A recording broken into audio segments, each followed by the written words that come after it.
Hey, yo, YouTube, PS5 or Xbox, man? Which one are y'all going with? Let's do a full comparison reaction. Let's get straight to it. Yitty. I'm an instrumental killer. I don't really need a deal.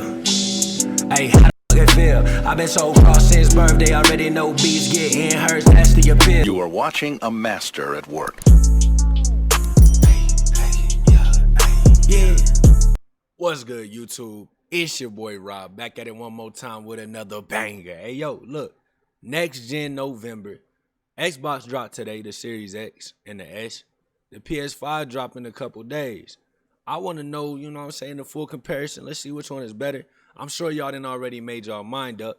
But before the console wars heat up, you know what I'm saying, I want to know why you picked what console you picked. Now, me, I'm a PC gamer for the most part. I haven't really decided to keep it a band with you, but I know I'm going to get one. So, yeah, let me know what y'all went with and why. And if you're new here, hit that subscribe, hit that like, and let's get to the comparison. And yeah, we still blazing. Half man, half flamethrower, flow immaculate. Gas masks, trash bags, full of that Cali Kush. Need more cash flow, these boys smoking regular. Claim that they the plug, doorman, get your hustle up. Circle of bosses around me, cross cover my juggler. But I'm going to lay it all out for you and help you figure it out. Let's get it. Now that we have pricing for both the PlayStation 5s and the Xboxes, it's time to unpack the whole situation Party foul.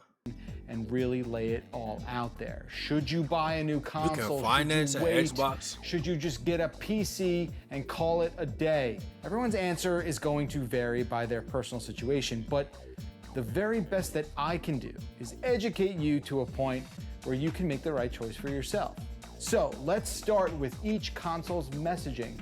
For Microsoft, it's been made very clear that this next line of Xboxes is hyper-focused on games as a service, specifically Game Pass.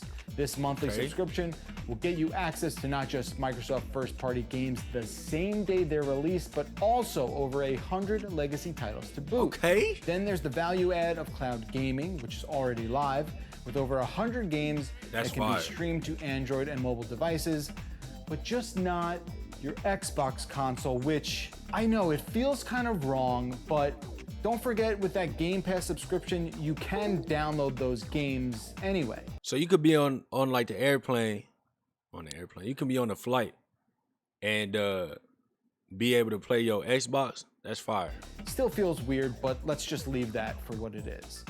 Game Pass Ultimate extends everything to PC and then sort of opens up this whole question of, wait a second, I have a decent PC, I have Game Pass Ultimate, why do I need an Xbox?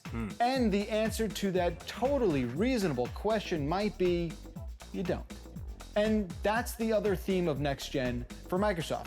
You don't need an Xbox. You're still gonna need that Game Pass Ultimate subscription, but the actual box itself, it's not required. And wait, what? It's that philosophy that really has brought upon this sort of, rift between these two historically competitive brands.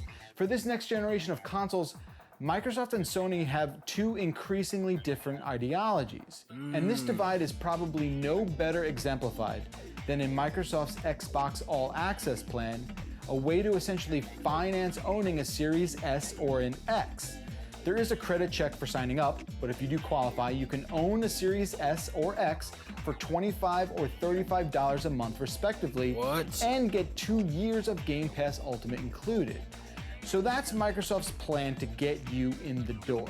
But let's talk about Sony's message. That's a game changer Over the last though. 6 months, it feels like they've doubled down on the notion that PlayStation is a generational console, meaning if you want to play the new and shiny games, you gotta buy a new machine. And that still feels mostly accurate, though there's been a slight walk back if you consider the new information that Spider-Man and Horizon Forbidden West are both getting PS4 releases in addition to their PS5 releases.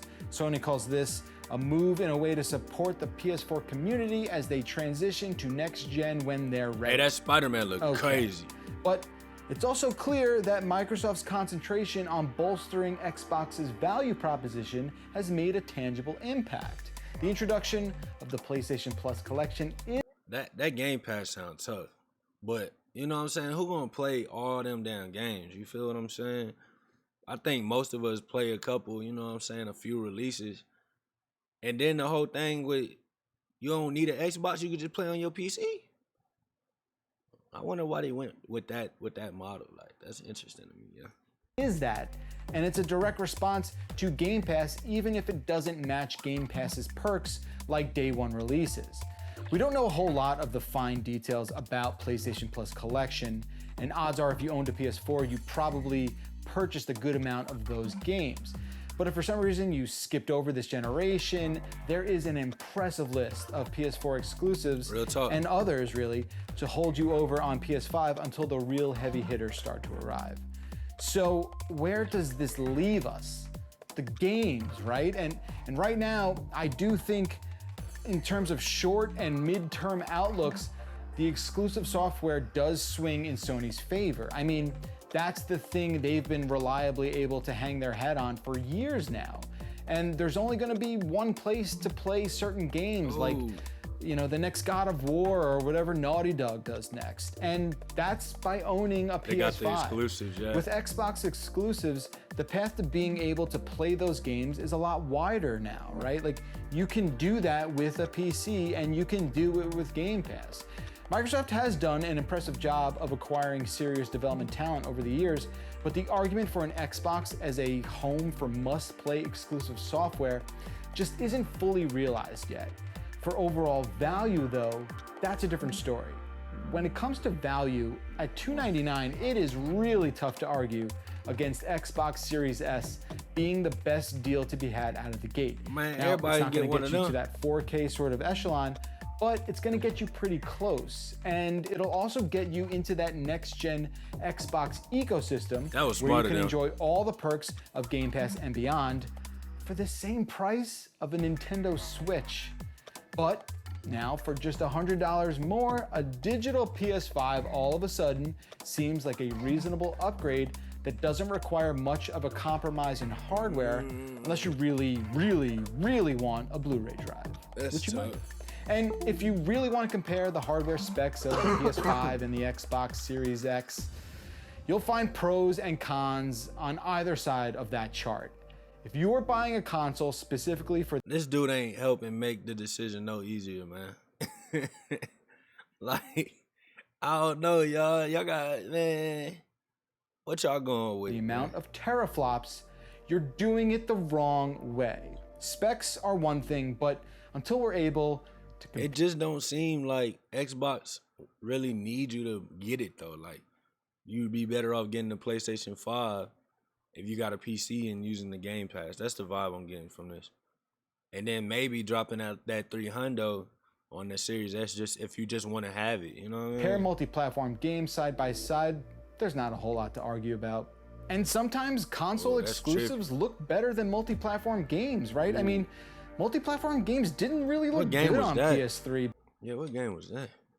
Multi-platform games, right? I mean, multi-platform games didn't really look good on PS3, but those exclusive titles were out of control. Bottom line, Killzone. it's too early to tell. Both consoles are going to get you to 4K up to 120 Hertz and support for ray tracing technology. Whether or not you have the display for that stuff is on you. Okay, let's take a step back for a bit of a recap, right?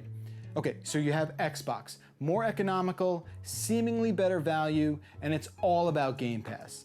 The consoles will have backwards compatibility with some Xbox One and some other legacy Xbox games. PlayStation 5, slightly more of an initial investment, but more traditional and arguably stronger console exclusives, and what appears to be a solid chunk of PS4 backwards compatibility. But there may be other reasons you pick one console over the other, right? You might decide based on what your friends have or will buy, even though the rise in cross-platform gaming makes this less of a deal breaker. And of course, we can't ignore the timely release of Yeah, I don't know, man. I'm about to pack this video up. But look, check this out, man. Dig this. It seemed like PlayStation is the way to go, yeah. I mean, I say however you could get next gen. For like next gen is if you want it, go for it. You know what I'm saying? like I said, I got a PC, so I'm leaning towards PS5. I'm looking forward to these consoles and the new games. Let me know y'all top 3 games y'all looking for on next gen. Let me know if you're going PS5 or Xbox Series X and why. It's next gen November. Y'all gonna see me on the streams. We're gonna go crazy. Go follow my Twitch. Make sure y'all go follow my Raw Reacts channel. We on the road to 100K over there. And if you enjoyed this video, man, make sure you subscribe. Now dig this, man. If you don't know, it's your boy Raw. Remember, the only limitations you face are those that you place upon yourself. I'm gonna link to another next gen banger, all right? I'll see y'all on that. It's your boy Raw, and we out. Yeti. Hey, man, play my outro, yo. DJ, spin my outro real quick, yo. And yeah, we still blazing. Half man, half flamethrower, flow immaculate. Gas masks, trash bags full of that Cali Kush. Need more cash flow, these boys smoking regular. Claim that they the plug, doorman, get your hustler.